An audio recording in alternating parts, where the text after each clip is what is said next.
കവിത മരുഭൂമി. രചന ശുഭ. ശബ്ദം മണികണ്ഠൻ.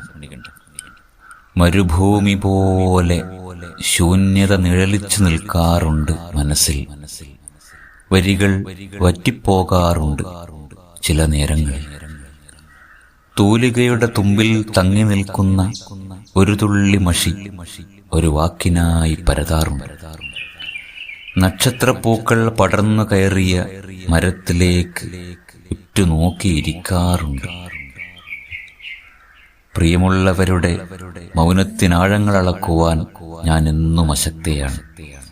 പ്രിയമനങ്ങളിൽ ഒളിച്ചു കളിക്കുന്ന വിഷാദരശ്മികൾ എന്നിലും പടരാറുണ്ട്. കാട്ടുവള്ളിയുടെ ഗാഠമാം ആലിംഗനത്തിൽ പിടയുന്ന തളിർച്ചെടിയുടെ പ്രാണവേദന പോലെ എന്നിലും പടരുന്നു അഴൽ.